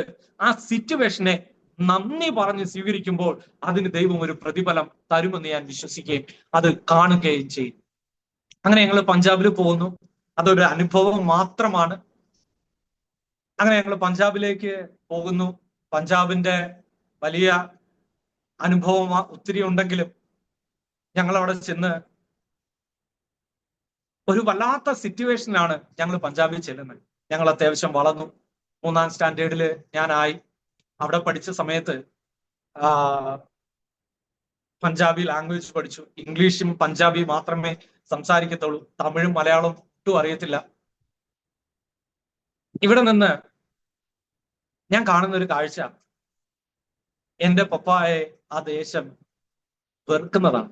സുവിശേഷം നിമിത്തം ആ ദേശം ഞങ്ങളുടെ പപ്പായെ ആ ദേശത്ത് നിന്ന്, ആ ഗല്ലിയിൽ നിന്ന് ഞങ്ങളെ ഒഴിവാക്കി. ഞങ്ങൾ വളരെയധികം വിഷമത്തോടെ ഞങ്ങളുടെ ഒത്തിരി ബാഗുകളൊക്കെ എടുത്ത് കത്തിച്ചു കളഞ്ഞു. ഞങ്ങളുടെ പുസ്തകങ്ങൾ നശിച്ചുപോയി. ഞങ്ങൾക്ക് ആകപ്പാടെ ഉണ്ടായിരുന്ന ഞാൻ കളിക്കുവാനൊക്കെ കുറച്ച് സാധനങ്ങളല്ലേ ഉള്ളൂ, ഇതെല്ലാം നശിച്ചു പോയി. ഞങ്ങളുടെ സൗണ്ട് സിസ്റ്റങ്ങൾ നശിപ്പിച്ചു കളഞ്ഞു. ഞങ്ങളെ അവിടെ നിർത്തരുതെന്ന് അവിടുത്തെ ആളുകൾ വന്ന് പറഞ്ഞു. വാടകയ്ക്ക് വീടുകൾ മാറി മാറി മാറി മാറി താമസിച്ചു. ഏകദേശം 18ഓളം വീട് പഞ്ചാബിൽ ഞങ്ങൾ ആ സമയങ്ങളിൽ മാറി. ഈ വീടുകളെല്ലാം ചെല്ലുമ്പോൾ ഇവരെല്ലാം പറയുന്നത്, സുവിശേഷകരായതുകൊണ്ട് നിങ്ങൾക്ക് ഞങ്ങൾ വീട് തരില്ല. ഞാൻ സ്നേഹത്തോടെ നിങ്ങളോടൊന്ന് പറയട്ടെ, ആ വീടുകളെല്ലാം ഇന്ന് ഓരോ തലമുറയും ഇന്ന് ദൈവത്തിന് വേണ്ടി അല്ലെങ്കിൽ ദൈവരാജ്യത്തിന് വേണ്ടി പ്രയോജനപ്പെടുന്നു എന്നുള്ളൊരു വാസ്തവം. പല ആവർത്തികളിൽ ഇന്ന് ഞാൻ പഞ്ചാബിൽ പോകുമ്പോൾ കിടക്കുന്നത് അല്ലെങ്കിൽ ഉറങ്ങുന്നത്, ഉണ്ണുന്നതെല്ലാം മത്സരമാണ്. എന്റെ വീട്ടിൽ വരണം, എന്റെ വീട്ടിൽ താമസിക്കണം, ഇന്ന് എന്റെ കൂടെ കഴിക്കണം, ഞങ്ങളുടെ ചർച്ചിൽ വരണം, ഞങ്ങളുടെ ചർച്ചിനോട് ചേർന്ന് നിൽക്കണം, ഈ അള്ളിപ്പറിക്കുന്ന ഒരവസ്ഥ. ഞാൻ പറയട്ടെ, ഒരു പ്രാവശ്യം നമ്മുടെ കൂടെ വന്നിട്ടുണ്ടെങ്കിൽ പിറ്റേ വർഷം ആ ഉണ്ടായ സ്ഥലങ്ങളിൽ ആ സാഹചര്യം നമ്മൾക്ക് വേണ്ടി വെയിറ്റ് ചെയ്യും. ഞാൻ ആത്മാവിൽ നിങ്ങളോട് പറയുക, സ്നേഹത്തോട് പറയുക, സുവിശേഷകരായ ആരെങ്കിലും ഒക്കെ ഇത് കേൾക്കുന്നുണ്ടെങ്കിൽ, നിങ്ങൾ ഓരോ നിമിഷവും നിന്ദിക്കപ്പെടുന്നത് നിങ്ങൾ എല്ലാവരും അനുഭവിക്കുന്നതാണ്. പക്ഷേ നമ്മൾ അത് ദൈവത്തിന് വേണ്ടി സമർപ്പിക്കുമ്പോൾ നമ്മുടെ നീതിയും നമ്മുടെ സത്യസന്ധതയും നമ്മൾ ദൈവത്തോട് കാണിക്കുന്ന സ്നേഹവും ആ ആഗ്രഹവും നമ്മളെ പിന്നീട് ആ സ്ഥലത്ത് തന്നെ ഉയർത്തുമെന്നുള്ളത് ഒരു വാസ്തവകരമായ കാര്യമാണ്. അവിടെ വെച്ച് ഞാൻ നോർത്ത് ഇന്ത്യൻ മിഷൻ ഞാൻ നിർത്തുകയാണ്. അവിടെ ഇന്ന് ഞങ്ങള് ഒത്തിരി ബുദ്ധിമുട്ടോടുകൂടിയൊക്കെ, പപ്പായക്ക് തണുപ്പ് ചൂടൊക്കെ കാലാവസ്ഥകൾ മാറി വരുന്നു. അതിനും കാരണങ്ങളുണ്ട്. പപ്പായ ഒത്തിരി പേര് തല്ലിയിട്ടുണ്ട്. ഒത്തിരി പേര് തല്ലി അവശതയായി, ക്ഷീണത്തിലായി. അങ്ങനെയാണ് ശരീരം ഒത്തിരി ക്ഷീണിച്ചത്. ഞങ്ങൾ അങ്ങനെ കേരളത്തിലേക്ക് വന്നു. ഒരു നോർത്ത് ഇന്ത്യൻ മിഷണറി എന്ന രീതിയിൽ കേരളത്തിൽ വന്ന് ഒതുങ്ങാൻ ആഗ്രഹമില്ലാത്തത് കൊണ്ട് വളരെ ബുദ്ധിമുട്ടി. കേരളത്തില് അങ്ങോളം ഇങ്ങോളം മീറ്റിങ്ങുകൾ നടത്തുവാനായി വീണ്ടും പ്ലാൻ ചെയ്തു. പപ്പായക്ക് സുഖമില്ലാതെ ഞങ്ങൾ ഒരുമിച്ച് നാട്ടിൽ സെറ്റിലായി. കേരളത്തിൽ വന്നപ്പോ വളരെ വിഷമത്തോടെയാണ് നോർത്ത് ഇന്ത്യ ഉപേക്ഷിച്ച് വരുന്നതെങ്കിലും ഒത്തിരി സങ്കടമുണ്ട്. കാരണം നോർത്ത് ഇന്ത്യൻ മിഷണറി എന്ന് പറയുന്നത് എല്ലാവർക്കും അത് ഇഷ്ടമല്ലെങ്കിലും നോർത്ത് ഇന്ത്യൻ മിഷണറിയുടെ ആ ഒരു ഭാരത സുവിശേഷീകരണത്തിന്റെ ആഗ്രഹം ഞാൻ ഇങ്ങനെ തന്നെ പറയുകയാണ്, അത് ഹൃദയത്തിൽ ഏറ്റിയവരെ ഒരിക്കലും കേരളത്തിലേക്കൊന്നും തിരിച്ചു വരത്തില്ല. അത് ദൈവം കൊടുക്കുന്ന നന്മകൾ അനുഭവിക്കുന്ന അല്ലെങ്കിൽ പ്രൊവൈഡ് ചെയ്യുന്നതിനെ സ്വീകരിക്കുക, ആ ഒരു ആനന്ദം ഭയങ്കരം തന്നെയാണ്. നാളെ എന്നില്ലാതെ നാളെ എന്ത് ചെയ്യുമെന്ന് ആ ഒരു സിറ്റുവേഷൻ ഒന്നും എനിക്ക് തോന്നുന്നില്ല കേരളത്തിൽ ഇനി ഉണ്ടാകുമോ എന്ന്. അതെല്ലാം നോർത്ത് ഇന്ത്യയിൽ തന്നെ കർത്താവിന്റെ കരങ്ങൾ ഇറങ്ങി വരുന്നതും കർത്താവ് നമ്മളെ സ്നേഹിക്കുന്നതും ഒക്കെ കാണണമെങ്കിൽ അത് നോർത്ത് ഇന്ത്യ തന്നെ പോകണമെന്ന് വീണ്ടും ഞാൻ നിങ്ങളോട് പറയുകയാണ്. ആരെങ്കിലുമൊക്കെ വിഷമിച്ച് കേരളത്തിൽ ഇരിപ്പുണ്ടെങ്കിൽ നിങ്ങളെ കരുതുവാൻ ദൈവം നോർത്ത് ഇന്ത്യയിൽ ഇറങ്ങും. നിങ്ങള് നോർത്ത് ഇന്ത്യയിലേക്ക് ആരെങ്കിലും പോകാൻ താല്പര്യപ്പെടുന്നുണ്ടെങ്കിൽ ഭാരത സുവിശേഷീകരണത്തിന് പുറപ്പെടുക. അങ്ങനെ ഞങ്ങൾ കേരളത്തിൽ വരുന്നു. അങ്ങനെയാണ് ഞാൻ ആദ്യം പറഞ്ഞ എൻ്റെ മിനിസ്ട്രിയിലേക്ക് ഞാൻ കയറുന്നത്. ഒത്തിരി അനുഭവങ്ങൾ കേരളത്തില് നോർത്ത് ഇന്ത്യയിൽ ഉണ്ടായതുപോലെ ഒത്തിരി അനുഭവങ്ങൾ കേരളത്തിൽ എനിക്കുണ്ടായി. സ്പോർട്സ് മിനിസ്ട്രി എന്നത് എൻ്റെ ഹൃദയത്തിലേക്ക് ഞാൻ കയറ്റി വെച്ചു. എങ്ങനെയാണ് സ്പോർട്സ് മിനിസ്ട്രി എന്ന് ഞാൻ ഒറ്റവാക്കില് ഒന്ന് പറയാം. ഫുട്ബോൾ അല്ലെങ്കിൽ ഏതെങ്കിലും ഒരു ഗെയിം, അതിനെ ഒരു ടീം ഉണ്ടാക്കുക. ആ ടീമിലേക്ക് അതിനകത്തൊരു പാസ്റ്റർ ഉണ്ടാകണം, അതിനകത്ത് കുറച്ച് ബിലീവേഴ്സ് ഉണ്ടാകണം, ബാക്കിയുള്ളവര് പുറത്തുള്ള ആളുകളായിരിക്കണം. പാസ്റ്റർ ഒരു നല്ല മോഡലായിരിക്കണം, കുഞ്ഞുങ്ങൾക്ക് വേണ്ടി പ്രാർത്ഥിക്കുന്നവരായിരിക്കണം, ഫ്രണ്ട്ഷിപ്പ് മാച്ചുകളൊക്കെ വെക്കും. അവിടേക്ക് പോയി ഒരു ഗ്രൗണ്ട് നമ്മൾ അവിടെ ചൂസ് ചെയ്യുന്നു. ആ ഗ്രൗണ്ടിലേക്ക് ആ സമീപത്തുള്ള ടീമിനെ ഞങ്ങൾ വെൽക്കം ചെയ്യുന്നു. അവര് വരുന്നു, ഞങ്ങളുമായിട്ട് ഒരു ഫ്രണ്ട്ഷിപ്പ് മാച്ച് വെക്കുന്നു, ഞങ്ങൾ കളിക്കുന്നു. ഞങ്ങൾ ചിലപ്പോൾ പരാജയപ്പെടാം, ചില സമയങ്ങളിൽ ഞങ്ങൾ വിജയിക്കാം. പരാജയപ്പെട്ടാലും, ഞങ്ങൾ ആ കളിയിൽ പരാജയപ്പെട്ടാലും ആ പരാജയത്തിന്റെ നടുവിൽ വെച്ചുകൊണ്ട് ഞങ്ങൾ ഒന്ന് രണ്ട് കാര്യങ്ങൾ ഞങ്ങൾ അവിടെ പ്രസ്താവിക്കും. കളിയിൽ ഉണ്ടാകുന്ന വാശിയും വൈരാഗ്യവും ഞങ്ങൾ മാറ്റുവാനായി ഞങ്ങൾ ട്രെയിൻ ചെയ്യും. കളിയിൽ ഉണ്ടാകുന്ന തെറിവിളികളും മോശ സംസാരങ്ങളും പകയും പിണക്കവും ഒഴിവാക്കാൻ ഞങ്ങൾ പറയും. അവർ ഞങ്ങളോട് എതിർക്കുമ്പോഴും ഞങ്ങൾ സ്നേഹത്തോട് അവരോട് പെരുമാറും. അവർ തെറി പറയുമ്പോഴും ഞങ്ങൾ സാരമില്ലെന്ന് പറഞ്ഞ് ഞങ്ങൾ തിരിച്ചു വരും. അങ്ങനെ ഞങ്ങൾ അവരോട് റിലേഷൻഷിപ്പ് നന്നായി ബിൽഡ് ചെയ്യും. ഈ ബിൽഡ് ചെയ്തതിനു ശേഷം പല ആവർത്തികളായി ഞങ്ങൾ അവരോട് കണക്ട് ആകുകയും സംസാരിക്കുകയും പോവുകയും വരികയും ചെയ്യും. നല്ല പ്ലേയേഴ്സിനെ ഞങ്ങൾ അടുത്ത സ്ഥലത്തേക്ക് വിളിച്ച് ഞങ്ങൾ ഒരുമിച്ച് കളിക്കും. ഇങ്ങനെ കളിക്കുന്നത് കൊണ്ട് എന്താണ് ഗുണമെന്നല്ലേ, അവർ ഞങ്ങളുടെ കൂടെ നിത്യവും ഉണ്ടാകും. ചിലപ്പോ ഇവരുടെ മാറ്റം എന്ന് പറയുന്നത് ഞങ്ങളുടെ കൂടെ ഉണ്ടാകുമ്പോൾ ഞാൻ ആദ്യം പറഞ്ഞതുപോലെ ഇവർക്ക് ഞാൻ വചനങ്ങൾ കൊടുക്കും. വചനങ്ങൾ ദിനംതോറും ഞങ്ങൾ പറഞ്ഞു കൊടുക്കും. ഒരു സഭയ്ക്കപ്പുറമായി, ഒരു പ്രസംഗത്തിനപ്പുറമായി ചില കാര്യങ്ങളെ ചെയ്യുവാൻ ഞങ്ങൾ പ്രേരിപ്പിക്കും. കാരണം നല്ലൊരു മനുഷ്യനായി ജീവിക്കുക എന്നുള്ളത് ദൈവത്തിന്റെ പദ്ധതിയാണെന്നും മദ്യവും മയക്കുമരുന്നും നമ്മുടെ ജീവിതത്തെ സ്വാധീനിക്കുന്നില്ലെന്നും, യങ്സ്റ്റേഴ്സിന്റെ ഒന്ന് രണ്ട് പ്രശ്നങ്ങളുടെ ഒന്നാമത്തെ കാര്യം പ്രേമം എന്ന ഒരു പരിധി വരെ പ്രേമം, അല്ലെങ്കിൽ ഒരു പുരുഷന് ഒരു ആൺകുട്ടിക്ക് ഒരു പെൺകുട്ടിയോട് തോന്നുന്ന ഇഷ്ടം, പെൺകുട്ടിക്ക് ആൺകുട്ടിയോട് തോന്നുന്ന ഇഷ്ടം, ആ ഇഷ്ടം അതിര് കടക്കുമ്പോൾ ഉണ്ടാകുന്ന പ്രശ്നങ്ങൾ, അതിന്റെ മുറിവുകൾ, ഇതിനെയെല്ലാം തുടച്ചു മാറ്റുവാൻ നമ്മുടെ അടുത്തേക്ക് അവർ ഓടിയെത്തും. അവരുടെ വിഷമങ്ങൾ നമ്മളോട് ഷെയർ ചെയ്യും. അവരുടെ പ്രേമ നൈരാശ്യങ്ങളിൽ മരിക്കുവാൻ വേണ്ടി പോകുന്ന അനേക കുഞ്ഞുങ്ങളെ ഞങ്ങൾ തിരിച്ചു കൊണ്ടുവന്നിട്ടുണ്ട്. ഞങ്ങളുടെ ടീം അതിന് സാക്ഷിയാണ്. അപ്പൊ അങ്ങനെയുള്ള ഈ റിലേഷൻഷിപ്പുകൾ ബിൽഡ് ചെയ്യുമ്പോൾ ഉണ്ടാകുന്ന മാനസിക സംഘർഷത്തിലും എല്ലാം അവര് നമ്മളോട് വന്ന് സംസാരിക്കുകയും അതിന് വചനത്തിന്റെ അടിസ്ഥാനത്തിൽ നമ്മൾ അവർക്ക് മറുപടികൾ കൊടുക്കുകയും അതിൽ നിന്ന് അവർ ആശ്വാസം കണ്ടെത്തുകയും അങ്ങനെ അവരുടെ പഠന ജീവിതങ്ങളെല്ലാം മുമ്പോട്ട് കൊണ്ടുപോകുന്ന ഒരു തരത്തിലേക്കാണ് ഈ ഒരു സ്പോർട്സ് മിനിസ്ട്രിയുടെ പ്രയോജനം ഞങ്ങൾ കണ്ടുവരുന്നത്. അങ്ങനെയുള്ള ഈ സ്പോർട്സ് മിനിസ്ട്രി ഒത്തിരി ലീഡേഴ്സിനെ, ഏകദേശം 100ഓളം ലീഡേഴ്സിനെ കേരളത്തിൽ ഞങ്ങൾക്ക് ട്രെയിൻ ചെയ്യാനായിട്ട് ഇടയായി. അതെന്റെ ജീവിതത്തിൽ വലിയൊരു മാറ്റത്തിന് കാരണമായി. കാരണം അനേക കുഞ്ഞുങ്ങളെ ഡെവലപ്പ് ചെയ്ത് കൊണ്ടുപോകുക, അവരെ ജീവിതത്തിന്റെ വേറൊരു കർത്താവിലേക്ക് അടുപ്പിക്കുക, അവരുടെ ജീവിതം മനോഹരമാക്കുക, കുടുംബങ്ങളിൽ കൊള്ളാകുന്ന അല്ലെങ്കിൽ ദേശങ്ങളിൽ കൊള്ളാകുന്ന, സഭയ്ക്ക് കൊള്ളാകുന്ന, സമൂഹത്തിൽ കൊള്ളാകുന്ന കുഞ്ഞുങ്ങളെ വാർത്തെടുക്കുക എന്നുള്ള ലക്ഷ്യമാണ് സ്പോർട്സ് മിനിസ്ട്രികളിലൂടെ ഉദ്ദേശിക്കുന്നത്. അത് ഈ ദിവസങ്ങളിൽ മനോഹരമായി നടന്നു പോകുന്നു. അത് ഒന്ന് ചെയ്യുന്നത് സൈക്ലിംഗ് ആണ് ഇപ്പോൾ സ്റ്റിൽ നടക്കുന്നത്. സൈക്ലിംഗ് ക്യാമ്പുകൾ, ബൈക്ക് ക്യാമ്പുകൾ, ഫുട്ബോൾ ക്യാമ്പുകൾ, ക്രിക്കറ്റ് ക്യാമ്പുകൾ, ആർച്ചറി ക്യാമ്പുകൾ, ഇങ്ങനെയുള്ള ക്യാമ്പുകൾ മാസങ്ങളിൽ 1ഉം 2ഉം ഒക്കെ കേരളത്തിന്റെ, ഇന്ത്യയുടെ പല ഭാഗങ്ങളിലായി വെച്ച് ട്രെയിൻ ചെയ്ത് ആണ് ഈ ഒരു മിനിസ്ട്രി സ്റ്റാർട്ട് ചെയ്യുന്നത്. ഇതിന്റെ റിസൾട്ട് എന്ന് പറയുന്നത് ഈ ഒരു രീതിയിലേക്കാണ് ഞങ്ങൾ ആഗ്രഹിക്കുന്നത്. ഈ ഒരു മിനിസ്ട്രി എന്റെ ജീവിതത്തില് വലിയൊരു മുതൽക്കൂട്ടായി മാറുന്നു. ഭാരതത്തില് നല്ല കുഞ്ഞുങ്ങളെ കൊടുക്കുവാൻ വേണ്ടി ഞങ്ങൾ ആഗ്രഹിക്കുന്നു.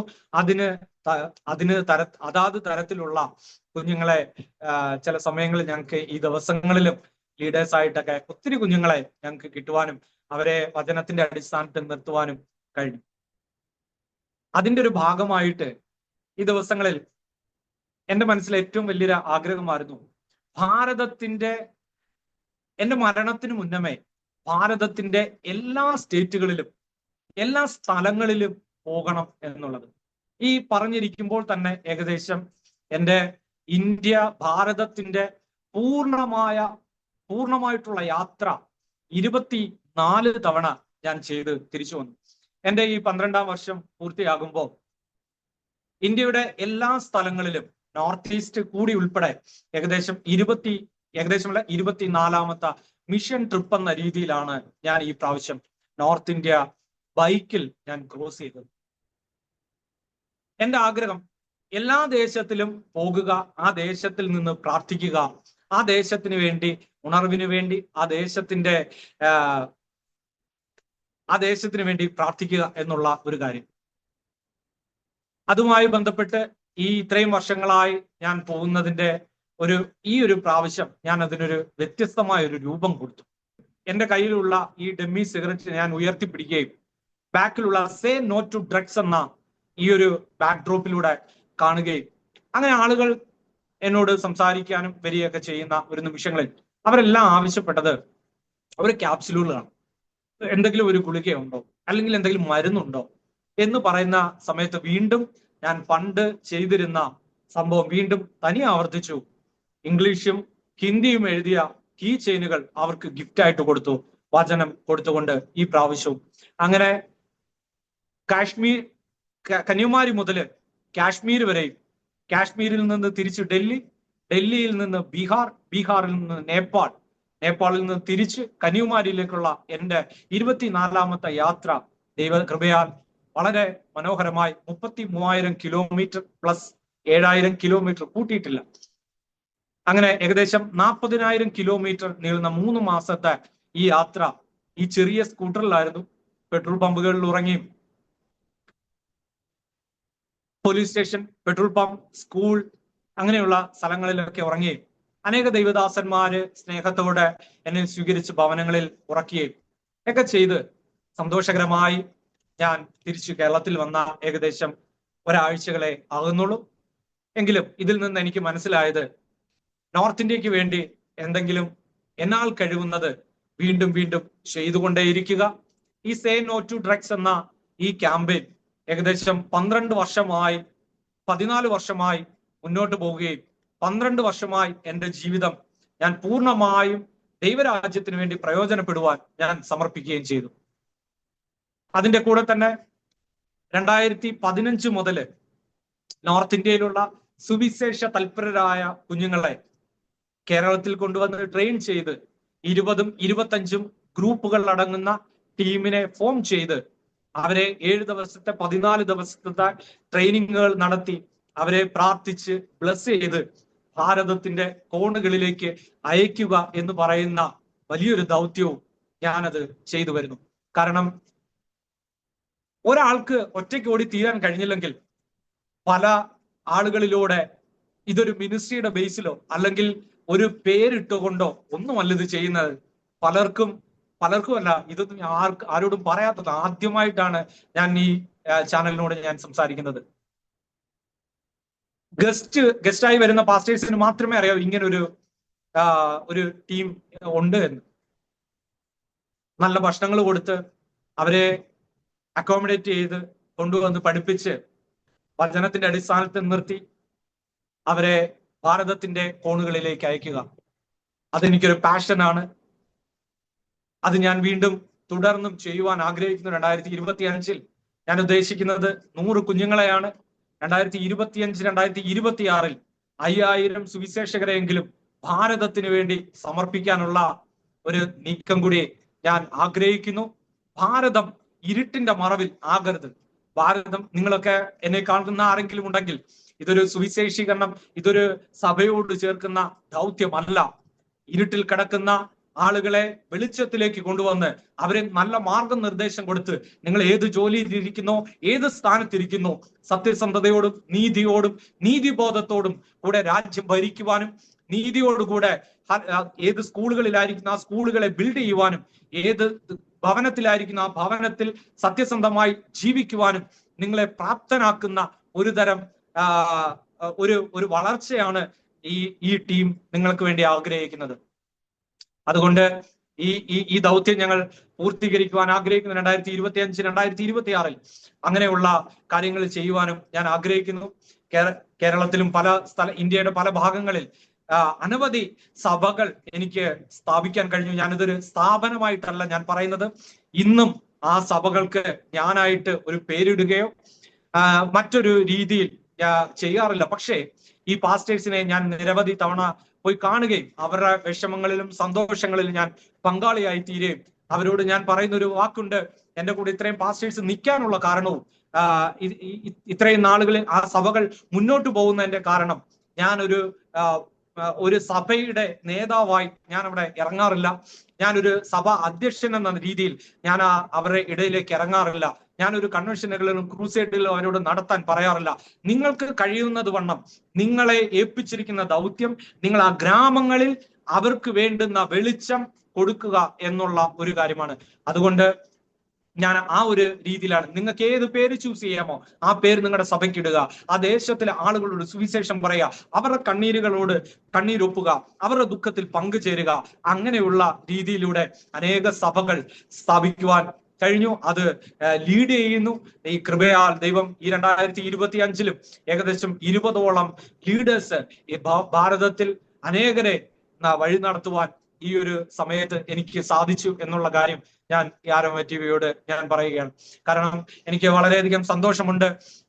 ഞാൻ ICPF അങ്ങനെയുള്ള സ്റ്റുഡൻസ് മിനിസ്ട്രീസ് ഒന്നും സ്കൂളുകളിലോ കോളേജുകളിലോ ഒന്നും ഉണ്ടായില്ലായിരുന്നെങ്കിൽ എൻ്റെ ജീവിതവും ഒരുപക്ഷെ നിങ്ങൾ കാണുന്നത് പോലെ പത്രമാധ്യമങ്ങളിലോ അല്ലെ മീഡിയയിലോ ഞാനൊരു മദ്യപാനിയായോ അല്ലെ ഒരു പുകവലിക്കാരനായോ അല്ലെ ദേശത്തിന് കൊള്ളാത്ത ഒരാളായോ മാറാൻ ഇടയായിരുന്ന ഒരു സാഹചര്യം ഉണ്ടായിരുന്നു. പക്ഷേ ഇങ്ങനെയുള്ള സാഹചര്യങ്ങൾ, ഇങ്ങനെയുള്ള മിനിസ്ട്രികൾ അനവധി പേരെ മാറ്റിയിട്ടുണ്ട്. ഞാനും അതിൻ്റെ ഒരു ഭാഗമാണെന്ന് ഞാൻ നിങ്ങളോട് പറയുകയാണ്.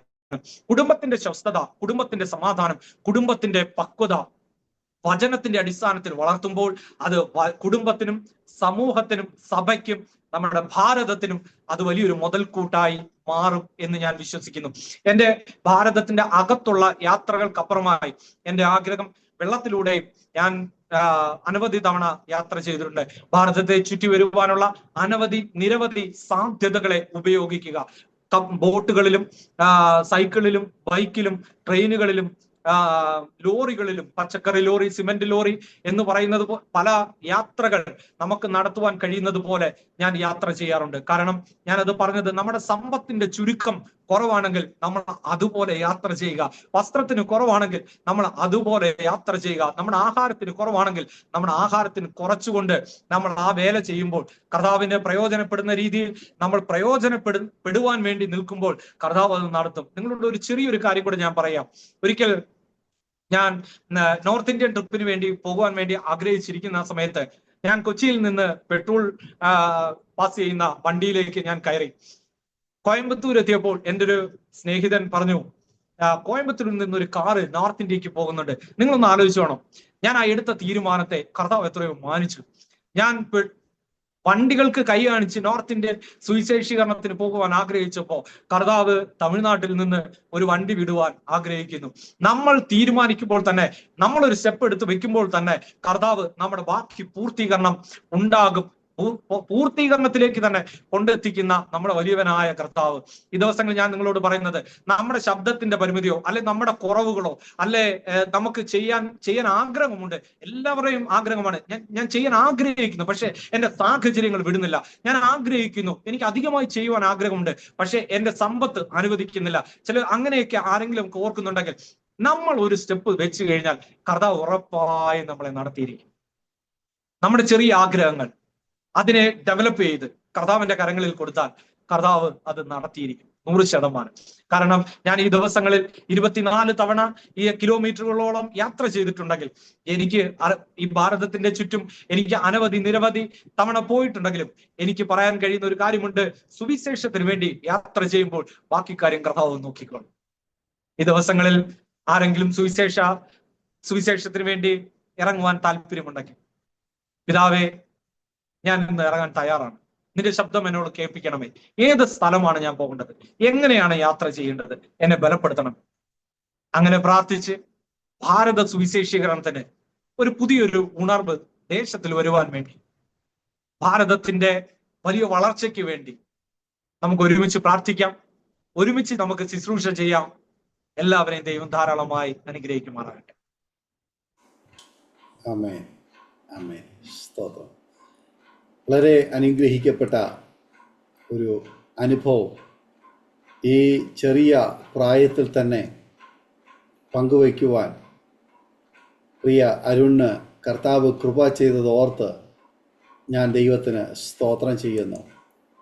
ഒരു മിഷണറി കുടുംബത്തിൽ ജനിച്ച ഒരു മിഷണറിയുടെ ദൗത്യവുമായി അനേക പ്രിയപ്പെട്ടവരെ ആ മിഷണറി ദൗത്യത്തിലേക്ക് ഗൈഡ് ചെയ്യുന്ന ഒരു വ്യക്തിയായി അനുഗ്രഹിക്കപ്പെട്ട മാതൃകാപരമായ ശുശ്രൂഷകൾക്ക് നേതൃത്വം കൊടുക്കുവാൻ കർത്താവ് ഇന്ന് ഉപയോഗിച്ചുകൊണ്ടിരിക്കുന്നു എന്നുള്ളതായ കാര്യങ്ങളൊക്കെ കേൾക്കുവാൻ കഴിഞ്ഞു.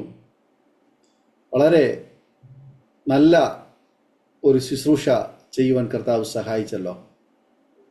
തികച്ചും മറ്റുള്ള അനേക യൗവനക്കാരിൽ നിന്നും വ്യത്യസ്തമായ കാഴ്ചപ്പാടുകളും തീരുമാനങ്ങളും അതിനുവേണ്ടിയുള്ളതായ ആ ഒരു കാൽച്ചുവടുകളും പ്രിയ സഹോദരനൂടെ കാണാൻ കഴിയുന്നു. അതെ, ഭാരതത്തിൽ 24 പ്രാവശ്യം അങ്ങോളം ഇങ്ങോളം വിവിധ മാധ്യമങ്ങളിലൂടെ യാത്ര ചെയ്ത് പ്രാർത്ഥിക്കുവാൻ, സുവിശേഷ ഘോഷണയാത്രയിൽ നേതൃത്വം കൊടുക്കുവാൻ ദൈവം ഉപയോഗിച്ചു എന്ന് കേട്ടപ്പോൾ അത് അസാധാരണമായ ഒരു കാര്യമാണ്. 1 പ്രാവശ്യമോ 2 പ്രാവശ്യമോ ഒക്കെ 24 പ്രാവശ്യം തുടർമാനമായി ഈ ചെറിയ പ്രായത്തിനിടയിൽ യാത്ര ചെയ്തു എന്ന് പറയുന്നത് അത് വലിയ ഒരു സംഭവം തന്നെയാണ്. അതിനാവശ്യമായിരിക്കുന്ന ക്രമീകരണങ്ങൾ, സാമ്പത്തിക നന്മകൾ, അതിനാവശ്യമായിരിക്കുന്ന യാത്രാ ക്രമീകരണങ്ങൾ ഒക്കെ അതത് സമയങ്ങളിൽ കർത്താവ് ഒരുക്കിയല്ലോ. ദൈവത്തിന് സ്തോത്രം ചെയ്യുന്നു. തീർച്ചയായിട്ടും ഇനിയും കർത്താവിന് വേണ്ടി ഏറെ പ്രയോജനപ്പെടുവാൻ, കർത്താവിന് വേണ്ടി ഓടുവാൻ അവസരങ്ങളെ കർത്താവ് ഒരുക്കട്ടെ. ഒരുപാട് മുന്നോട്ടുള്ള ശുശ്രൂഷകൾക്ക് നേതൃത്വം കൊടുക്കുവാൻ, അനേകരെ കർത്താവിലേക്ക് നയിക്കുവാൻ പ്രിയ അരുണിനെ ദൈവം സഹായിക്കട്ടെ എന്ന് ആശംസിക്കുകയും പ്രാർത്ഥിക്കുകയും ചെയ്യുന്നു. നിശ്ചയമായിട്ടും കേൾക്കുന്ന ആ പ്രിയപ്പെട്ടവർക്ക് ഇതൊരു പ്രചോദനമായി തീരും. പ്രത്യേകിച്ച് യൗവനക്കാർക്ക് ഒരു പ്രചോദനമായി തീരട്ടെ എന്ന് ഞങ്ങളും ആഗ്രഹിക്കുന്നു, ആശംസിക്കുന്നു, പ്രാർത്ഥിക്കുന്നു. ഇത് ഒരു നൂറ്റാണ്ടിന് മുമ്പ് നടന്ന സംഭവമല്ല, ഇപ്പോൾ നടന്നുകൊണ്ടിരിക്കുന്ന കാര്യമാണല്ലോ ലൈവായിട്ട് നമ്മൾ കേട്ടുകൊണ്ടിരുന്നത്. ഒരു പ്രായം ചെന്ന ഒരു മനുഷ്യനല്ല പറയുന്നത്, വളരെ ചെറുപ്പക്കാരനായ യങ്ങായിരിക്കുന്ന ഒരു ചെറുപ്പക്കാരനായ ഒരു കർത്താവിൻ്റെ വേലക്കാരൻ നമ്മളോട് പറയുമ്പോൾ ഇന്നിൻ്റെ യൗവനക്കാർക്ക് ഒരു വെല്ലുവിളിയായി ഏറ്റെടുത്തുകൊണ്ട് കർത്താവിൻ്റെ വേലയും പ്രത്യേകിച്ച് വടക്കേ ഇന്ത്യയിലെ സുവിശേഷീകരണവും വളരെയേറെ വെല്ലുവിളികൾ നിറഞ്ഞ ഒരു സാഹചര്യത്തിൽ യുവാക്കൾ മുന്നോട്ട് വരുവാൻ ഒരു പ്രചോദനമായി, ആഹ്വാനമായി, പ്രേരണയായി ഈ സാക്ഷ്യം തീരട്ടെ എന്ന് ആഗ്രഹിക്കുകയും പ്രാർത്ഥിക്കുകയും ചെയ്യുന്നു. കർത്താവ് നമ്മെല്ലാവരെ സഹായിക്കട്ടെ. ഒരു നിമിഷം നമുക്ക് പ്രാർത്ഥിക്കാം. ആമേൻ. അരോമാറ്റിയുടെ ശ്രോതാക്കൾക്ക് വേണ്ടി, പ്രത്യേകിച്ച് യങ്സ്റ്റേഴ്സിന് വേണ്ടി പ്രിയ കർത്താവിൻ്റെ ദാസൻ അരുൺ ഒരു നിമിഷം നമ്മെ പ്രാർത്ഥന സഹായിക്കും. പ്രാർത്ഥിക്കാം. സ്വർഗസ്ഥനായ നല്ല ദൈവമേ, ഞങ്ങൾ ഒരുമിച്ച് കർത്താവെ അങ്ങയുടെ പാദപീഠത്തിലേക്ക് കടന്നു വരുന്നു. കർത്താവെ, കേൾപ്പിച്ചതായ നല്ല സാക്ഷ്യത്തിനായി സ്തോത്രം ചെയ്യുന്നു. കർത്താവെ, ഞങ്ങളെ നിർത്തിയത് അങ്ങാണ്. ഇനിയുള്ള ദിവസങ്ങളിലും കർത്താവെ നീ നിർത്തുമെന്ന് ഞങ്ങൾ വിശ്വസിക്കുന്നു. കർത്താവെ ഹാരോമ ടിവിയുടെ എല്ലാ പ്രവർത്തനങ്ങൾക്കായി സ്തോത്രം ചെയ്യുന്നു. ഇതുവരെയും കർത്താവെ അനേകരിലേക്ക് സാക്ഷ്യങ്ങളെ എത്തിച്ച് അനേകർക്ക് ഇതൊരു പ്രയോജനമായി അവരുടെ ജീവിതവും വെളിച്ചത്തിലേക്ക് വരുവാൻ കർത്താവ് ഇടയാക്കുന്നതിനായി സ്തോത്രം ചെയ്യുന്നു. എന്റെ എല്ലാ സംഘാടകർക്കും കർത്താവെ അങ്ങ് കൃപമേൽ കൃപ പകർന്നതിനായി സ്തോത്രം ചെയ്യുന്നു. ഇനിയുള്ള തുടർന്നുള്ള ദിവസങ്ങളിലും കർത്താവെ സാക്ഷ്യങ്ങൾ പറഞ്ഞവരെയും ഇനി പറയാൻ പോകുന്നവരും കർത്താവെ അവരെല്ലാം കർത്താവ് അങ്ങ് സഹായിക്കുന്നതിനായി സ്തോത്രം ചെയ്യുന്നു. കർത്താവെ, ഭാരത സുവിശേഷീകരണത്തിന് ആരോമ TV എടുക്കുന്ന ദൗത്യം അത് വലുതായി മാറുന്നതിനായി സ്തോത്രം ചെയ്യുന്നു. കർത്താവ് കൃപകൾ ചൊരിയണം, വരങ്ങൾ പകരണം. കർത്താവെ, അപ്ഡേഷനുകൾ ഉണ്ടാകട്ടെ. അനുഗ്രഹിച്ചു പ്രാർത്ഥിക്കുന്നു യേശു ക്രിസ്തുവിന്റെ നാമത്തിൽ തന്നെ. ആമേൻ, ആമേൻ, ആമേൻ. താങ്ക് യു പ്രിയ കർത്താവിൻ്റെ ദാസൻ അരുൺദാസ്. ഇത്രത്തോളം സമയം അനുഗ്രഹിക്കപ്പെട്ട ജീവിതാനുഭവം, ദൈവം നടത്തിയ അത്ഭുതകരമായ വഴികളും ദൈവനാമ മഹത്വത്തിനുണ്ട് അരോമ ടിവിയുടെ ശ്രോതാക്കളോടൊപ്പം പങ്കുവയ്ക്കുവാൻ സമയം വേർതിരിച്ചതിന് പ്രിയ അരുൺദാസിനുള്ളതായ നന്ദി സ്നേഹം അറിയിക്കുന്നു. കർത്താവ് ധാരാളം അനുഗ്രഹിക്കട്ടെ. കർത്താവിനോട് ഏറെ പ്രയോജനപ്പെടുവാൻ സൗഖ്യ ആരോഗ്യ ദീർഘായുസ്സും അവസരങ്ങളും കർത്താവ് ഒരുക്കട്ടെ എന്ന് ആശംസിക്കുന്നു, പ്രാർത്ഥിക്കുന്നു. ഒരു വലിയൊരു മിഷണറി ലീഡർഷിപ്പിലേക്ക് കർത്താവ് വഴി നടത്തട്ടെ. അതുപോലെ തന്നെ ഞങ്ങളെ കേട്ടുകൊണ്ടിരിക്കുന്ന പ്രേക്ഷകരെ, നിങ്ങൾക്ക് ഈ പ്രിയ സഹോദരൻ്റെ ജീവിതാനുഭവങ്ങൾ അനുഗ്രഹമായി തീർന്നുണ്ട്. തീർച്ചയായിട്ടും നിങ്ങളുടെ പ്രിയപ്പെട്ടവർക്ക്, സുഹൃത്തുക്കൾക്ക് കൂടി ഷെയർ ചെയ്ത് കൊടുക്കൂ. അവരും കേട്ട് അനുഗ്രഹിക്കപ്പെട്ട് അതിലൂടെ ദൈവനാമമായി കൂടെ മുഖാന്തരമായി തരുമല്ലോ. നിങ്ങളുടെ വിലയേറിയ അഭിപ്രായങ്ങളും നിർദ്ദേശങ്ങളും കമൻറ്റ് ബോക്സിൽ രേഖപ്പെടുത്താവുന്നതാണ്. അതുപോലെ തന്നെ നിങ്ങൾക്കൊരു പ്രാർത്ഥനാ വിഷയമുണ്ടെങ്കിൽ സ്ക്രീനിൽ കാണുന്ന വാട്സപ്പ് നമ്പറിലൂടെ ഞങ്ങളെ വിവരം അറിയിക്കൂ. ഞങ്ങളുടെ വെബ്സൈറ്റ് നിങ്ങൾക്ക് സന്ദർശിക്കാവുന്നതാണ്. അടുത്ത അനുഗ്രഹിക്കപ്പെട്ട സാക്ഷ്യവുമായി വീണ്ടും കൂടി കാണുവരും. എല്ലാ പ്രിയപ്പെട്ടവർക്കും good bye. God bless you all. ഓർമ്മയുടെ മനോരഥത്തിൽ മായാത്ത ഓർമ്മയ്ക്കായി അരോമ മാട്രിമോണിയിൽ നിന്നും ജീവിത പങ്കാളിയെ കണ്ടെത്തൂ. നിങ്ങൾ ഒരു ക്രിസ്തീയ ജീവിത പങ്കാളിയെ അന്വേഷിക്കുകയാണോ? അതോ മക്കൾക്ക് അനുയോജ്യമായ ഒരു തക്ക തുണയ്ക്കു വേണ്ടി പ്രാർത്ഥിക്കുന്ന വ്യക്തിയാണോ? എങ്കിൽ അരോമ മാട്രിമോണി നിങ്ങൾക്ക് വേണ്ടിയാണ്. ഇന്നു തന്നെ സൗജന്യമായി രജിസ്റ്റർ ചെയ്യൂ. അരോമ മാട്രിമോണിയുടെ പ്രത്യേകതകൾ: രജിസ്ട്രേഷൻ തികച്ചും സൗജന്യം. ലോകത്തെവിടെയുമുള്ള അനുയോജ്യമായ ക്രിസ്തീയ ജീവിത പങ്കാളിയെ തിരഞ്ഞെടുക്കാം. വിവാഹം നടക്കുന്നതുവരെ സർവീസ് ലഭിക്കുന്നു. ഏറ്റവും ചെറിയ പാക്കേജുകളും തിരഞ്ഞെടുക്കാം. അരോമ മാട്രിമോണി നിങ്ങൾക്കായി ഒരുക്കുന്നു വിവാഹം പരമാനന്ദം.